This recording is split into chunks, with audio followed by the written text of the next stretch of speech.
Hey you guys, it's Melissa. Um, Sarhan, in case you have forgotten who I am by now.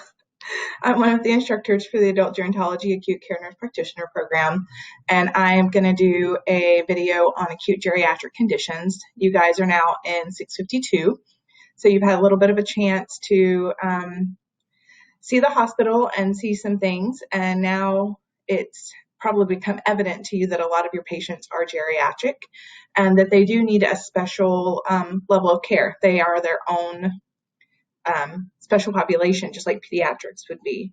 And I think it took us a long time to understand that, but it really is evident now, especially with our aging population, just how different the care they need is.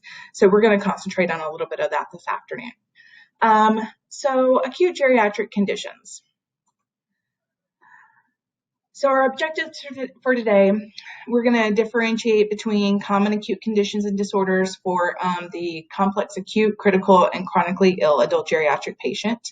We're going to talk about delirium, falls, cardiovascular COPD. Polypharmacy is going to be all the way through this because that's a chronic issue in everything. We're going to touch a little bit on acute and chronic pain management.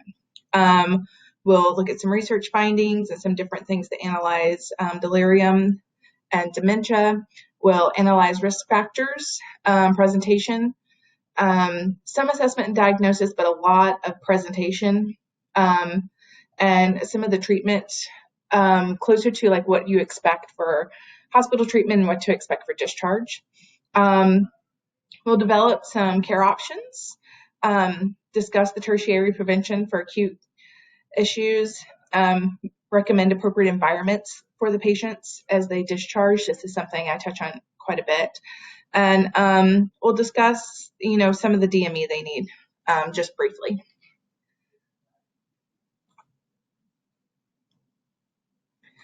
So the top 10 reasons for older adults to be hospitalized. And this is according to Barkley and Associates. This is, number one is heart disease. So we're going to touch on that. Number two is cancer. That's its own specialty entirely. So we're not going to be touching on that one today. The third most common reason is cerebrovascular accidents. Then pneumonia. We will be touching on some of that. Fractures. Bronchitis we'll touch on with COPD. Then osteoarthritis, but we're not going to really talk about today, or diabetes. Or the nervous system. We are going to touch a little bit on prostate hyperplasia as it plays into UTIs.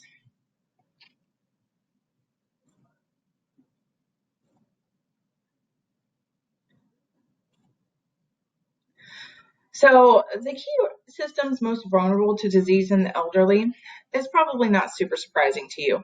The circulatory system, obviously their vessels aren't as compliant as they once were. They're more likely to clot or for a vessel to break and for them to hemorrhage. Musculoskeletal, lower urinary tract infections, and the central nervous system are pretty common areas for them to have disease. So in all of this, one of the most significant ways your patients are going to present to you is with some kind of change in level of consciousness. So a lot of times they will present to you in various stages of delirium. And it may be that they're at the very beginning stage and their family is saying, mom is just off a little bit, or dad isn't quite right. Like I called him this morning and his words didn't sound correct, or he couldn't, remember what the date was. And so that'll prompt families sometimes to come see what's going on. So we'll discuss delirium versus dementia a little bit. First off, how do we recognize delirium? Well, first and foremost, we're going to listen to the family and the patient. Sometimes the patient will tell you like, hey, my mind is just not where it's supposed to be. And then as they're in the ICU or the hospital, they may develop delirium. And again, you have to trust your nurses when they say, Mr. Smith over there, he was fine yesterday. He completely was right on point with everything. He knew what was going on. And this morning, he just seems a little off. And so we have several assessment tools we use for this. Most of you are pretty familiar with the CAM and the CAM ICU. The other ones are used too, but the CAM is the one I see used the most often.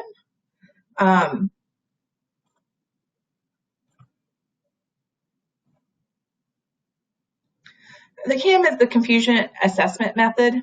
Um, it goes through these 4 things: acute onset and fluctuating course, and inattention, or disorganized thinking or altered level of consciousness. The score is based on cognitive testing. Just, anyone can do it. It's the most widely used method worldwide. Again, that's what I think is probably the one most of you know. And it does have a bunch of translations, which is great if you're in an area where you have people, like here in Arizona and New Mexico, where there's a lot of Spanish speaking individuals. It's pretty well studied. It's got some good sensitivity and specificity.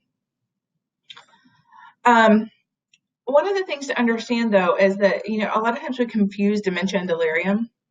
One, they often coexist clinically. They've shown that people who have delirium in the hospital are more likely to develop dementia, and people who already have dementia are more likely to become delirious in the acute care setting, or when there's an insult to their health, such as an infection or anything along those lines. So they are somewhat intertwined, but they are actually completely different things altogether. You don't want to get stuck on believing that your delirious patient in the ICU actually has dementia. Delirium is an acute illness. Dementia is something that comes on over a long period of time. Dementia is the leading risk factor for delirium. Like I said, delirium is associated with an increased risk for dementia. Some of the pathophysiologic things overlap. And we're still really understanding why delirium and dementia go together, and one kind of leads to the other. But it is widely recognized that somebody who develops delirium during an ICU stay or a hospital stay does have a higher likelihood of developing dementia, and people with dementia have a very high likelihood of becoming delirious in the hospital.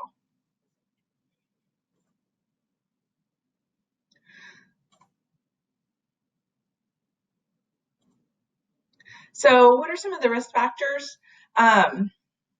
Again, we talked about pre-existing cognitive impairment like dementia, a history of delirium, any kind of sensory impairment.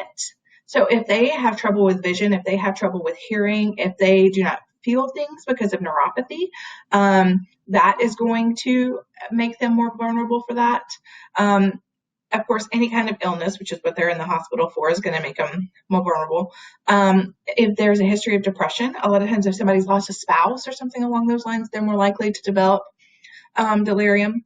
Any kind of history of a stroke, especially I find in the frontal lobe, but any kind of stroke.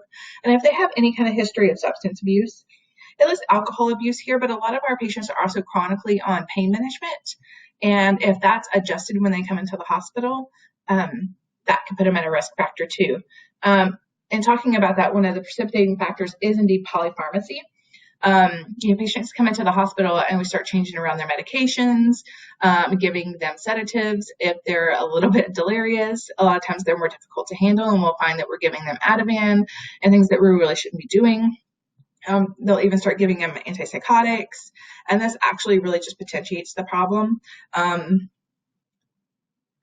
The other thing is that, when you come into the hospital, hospitals have their own kind of contracts with some of the medications. And so you'll see people who are, say, on Lantus get switched over to Levemir because that's what the hospital uses. And all of those little things add up when you're dealing with a patient population that's already vulnerable to these things. The use of a catheter, obviously the use of a physical restraint is going to be very confusing and bothersome to people. If you have any kind of metabolic abnormalities, such as chronic kidney disease, and maybe you're having an acute on chronic exacerbation of that. If they're acidotic, if they have an infection, any iatrogenic events, major surgeries have a huge risk factor of delirium, and obviously trauma or gen admission is. The other thing I like to point out, and this is like just anecdotal from doing this for a really long time, but what I see in general, especially in patients who already have low-lying dementia, is that if they go into the hospital and they have a major event, like a major surgery, or they have a major fall, and end up with an ORIF or something like that, a lot of times you'll see that they may improve, but they never might quite come back to their previous baseline. I see that quite a bit. So I do try to prepare the family for that, because I just, they really deteriorate, and then you'll see them improve. But a lot of times I see that they never really quite come back to where they were previously.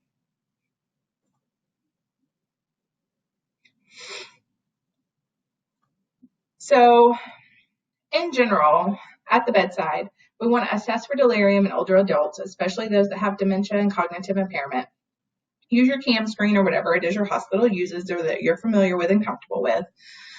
Make sure you're looking at their medications and DCing anything they don't actually need, and DC as soon as possible. Okay.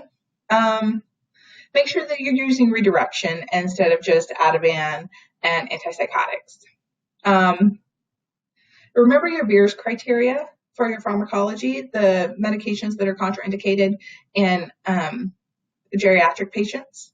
Remember that they cannot excrete the metabolites like they used to. They have liver issues, they have kidney issues, and they just do not metabolize drugs like other people. Involve family members for reorientation and also to help you understand just where they are compared to their baseline. Encourage mobility, get them up and moving around. Make sure they have their glasses, their hearing aids, their dentures, and always keep communicating with them. Don't just assume that they can't communicate with you, okay? So we're going to go on to the rest of our thing now, but I think it's really important to start out with the delirium versus dementia, because it's a major thing you'll see people present with as the initial sign that something's gone wrong.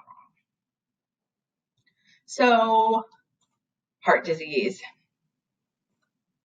So, again, one of the leading causes of coming into the hospital, right? As our patients get older, it's inevitable that most of them are going to develop some amount of calcium burden in their coronary arteries. And this leads to MIs, and then ultimately leads to congestive heart failure, right? Because you have remodeling of the heart, and the heart no longer pumps as efficiently as it used to. In general, when a patient presents with an MI, we're still going to treat them as we previously did. Cath lab, intervention. We're going to, do vasodilators. We're going to put them on anticoagulation. But the thing is that all of that takes kind of a hit on them, and they don't really tolerate things quite as well. Well, for one, presentation may be different. When they come in, a lot of times some of them are having chest pain, but a lot of them will tell you they've just been really tired. Or maybe they developed kind of back shoulder pain. Or maybe they're a little more short of breath, and you do an EKG and they're actually having an MI. Sometimes these patients are having an MI because they already have congestive heart failure and they don't have as much room. Their therapeutic window for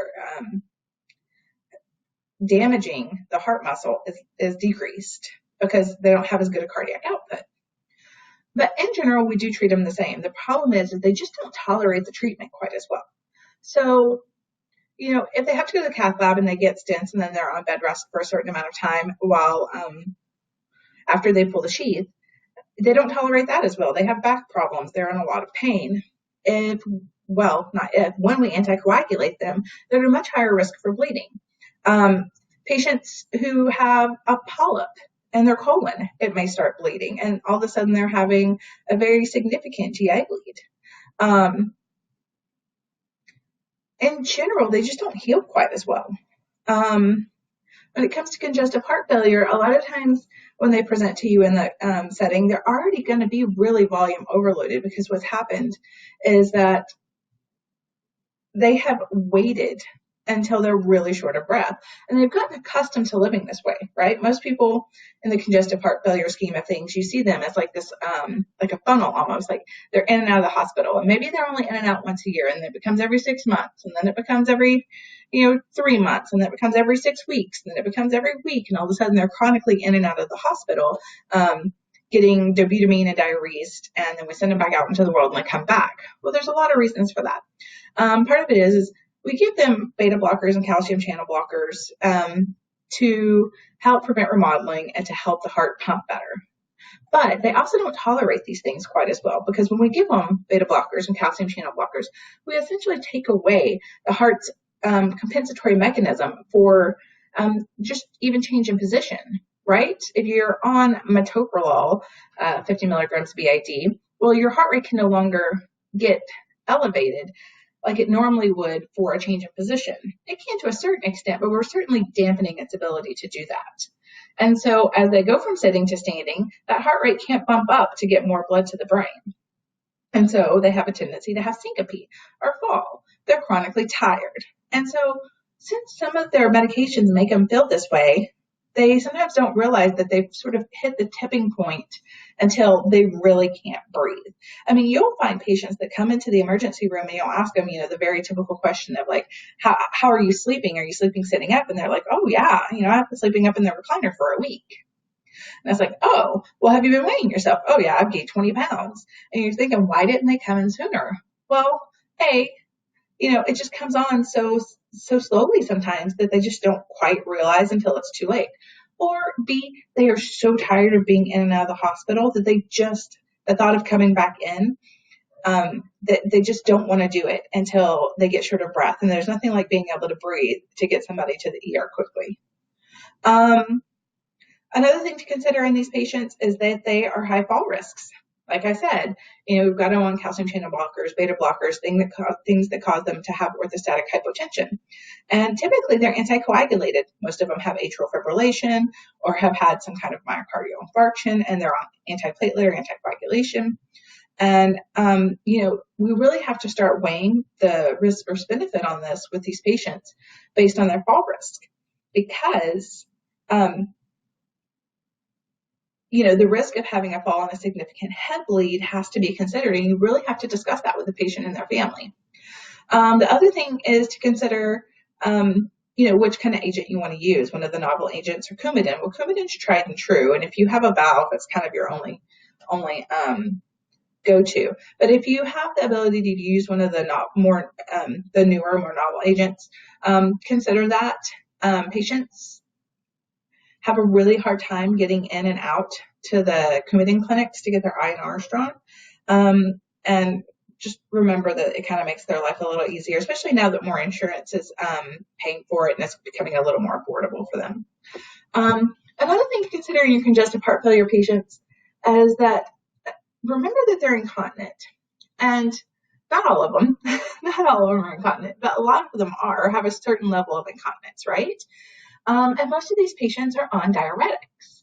And so I oftentimes have, especially my little old ladies, who will say, well, I didn't take it today because I was going to go out shopping, right? So they didn't take their Lasix this morning because they wanted to go to Walmart on the bus from the assisted living, and they didn't want to have to go to the bathroom when they were out.